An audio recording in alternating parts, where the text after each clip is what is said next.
Lutas espirituais. Todo cristão passa por duas lutas espirituais. E é sobre isso que nós vamos refletir neste vídeo. Para você que não me conhece, eu sou o terapeuta e missionário Carlos Mariosa. Se inscreva aqui no canal, aperte o sininho, deixa aqui o seu comentário, compartilha esse vídeo deixando o seu like. Mas antes, curta aí a nossa vinheta.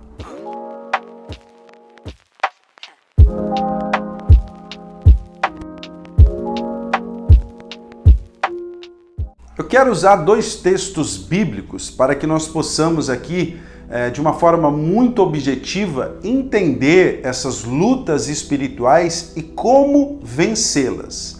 Efésios capítulo 6, versículos de 10 a 12.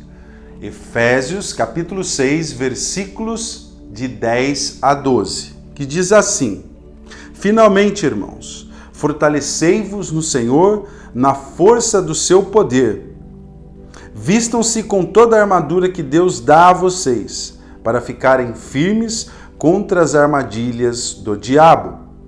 Pois nós não estamos lutando contra seres humanos, mas contra as forças espirituais do mal que vivem nas alturas, isto é, os governos, as autoridades e poderes que dominam completamente este mundo da escuridão. Agora, Gálatas capítulo 5, versículos 16 e 17. Gálatas capítulo 5, versículo 16 e 17, que diz assim: Andai no Espírito, e jamais cumprireis as concupiscências da carne, pois a carne milita contra o Espírito e o Espírito contra a carne, e os dois são opostos entre si, para que não façais porventura o vosso querer. Quando eu leio Efésios, capítulo 6, versículos de 10 a 12, eu entendo que nós cristãos temos uma luta espiritual contra Satanás e seus demônios. Tem gente que fala assim: o diabo é inimigo de Deus. O diabo não é inimigo de Deus, porque para ser inimigo de Deus tem que ter equivalência de poder. O diabo pode ter poder, mas Deus tem todo o poder. Amém? Quando eu leio 1 Pedro capítulo 5, versículo 8, o apóstolo Pedro diz: Sede sóbrios e vigiai. O vosso adversário, o diabo, anda em derredor, bramando como um leão, buscando a quem possa tragar. Quem é o nosso adversário? O diabo e seus demônios. Essa luta é externa. É uma luta que está fora de mim.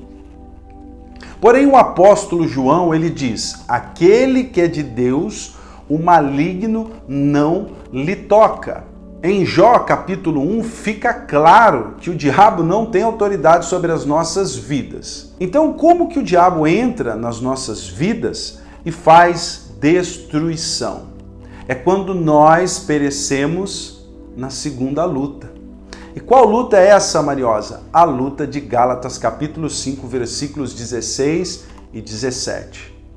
Andai no Espírito, e jamais cumprireis os desejos da carne, pois a carne luta contra o Espírito e o Espírito contra a carne. Existe dentro de nós uma luta entre o desejo pecaminoso da carne e a vontade santificadora do Espírito. Eu vou repetir. Existe dentro de nós uma luta entre o desejo pecaminoso da carne e a vontade santificadora do Espírito. Ao nosso redor estão os anjos do Senhor, diz o salmista. Porém, ao derredor está o diabo, nosso inimigo, esperando uma brecha para que ele entre e faça destruição. Então, a primeira arma para vencer essa luta espiritual interior que existe dentro de mim fica clara quando Paulo diz: andai no Espírito. Eu preciso alimentar a minha vida espiritual com Deus. E o primeiro passo é ser cheio do Espírito Santo. ter uma vida de comunhão com o Espírito Santo. E o que é ser cheio do Espírito Santo mesmo, Carlos? É ser usado pelos dons e pelos ministérios do Espírito? Não. Em Mateus capítulo 7, versículos 21 e 22, Jesus diz, é Jesus, tá bom? Nem todo aquele que me diz Senhor, Senhor, entrará no reino dos céus, mas todo aquele que faz a vontade do Pai. Muitos naquele dia me dirão, Senhor, nós não expulsamos demônios em Teu nome, não operamos maravilhas em Teu nome, não profetizamos em Teu nome? E olha a resposta de Jesus. E eu direi abertamente, não vos conheço, afastai de mim, vós que praticais a iniquidade.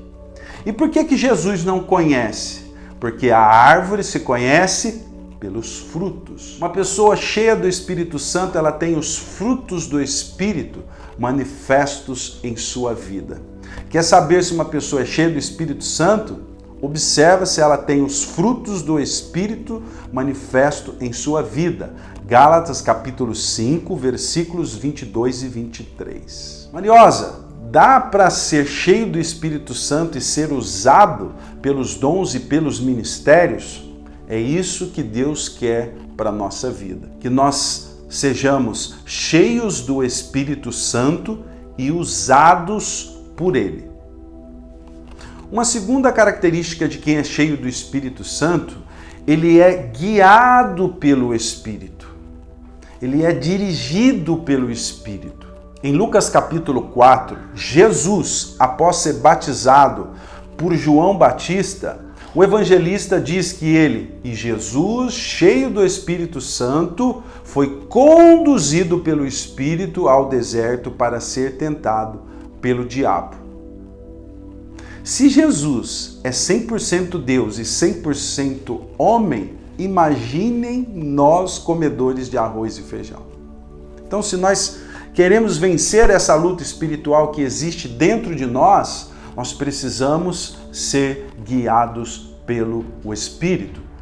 Terceira característica de quem é cheio do Espírito Santo.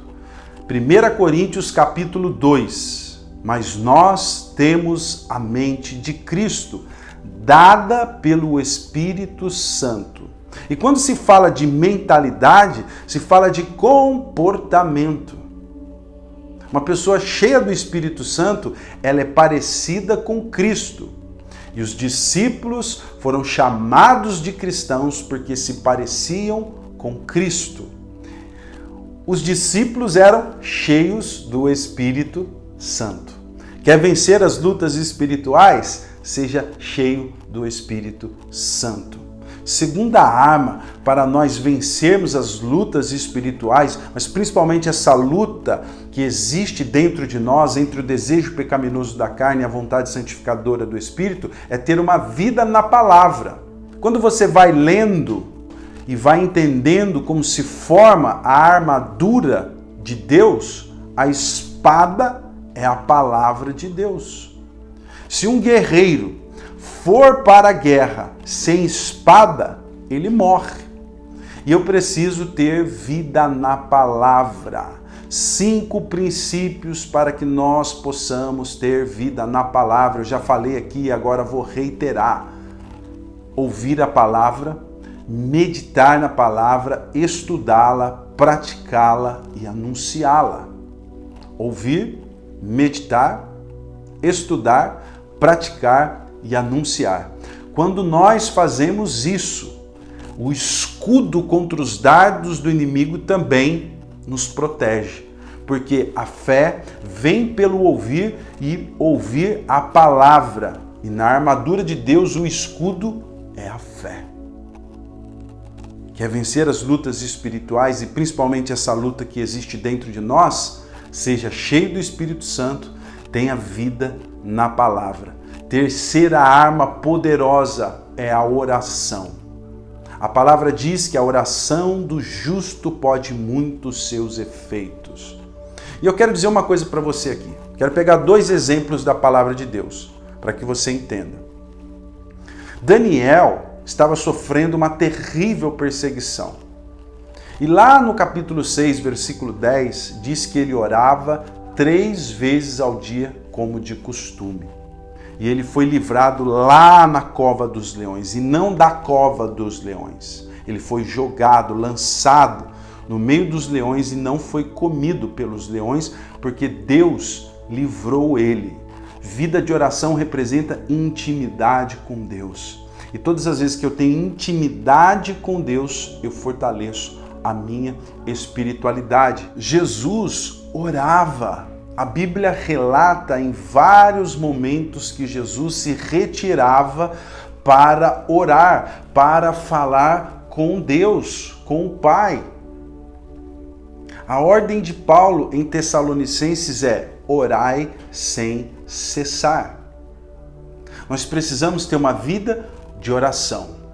Quarta arma para que nós possamos vencer as lutas espirituais.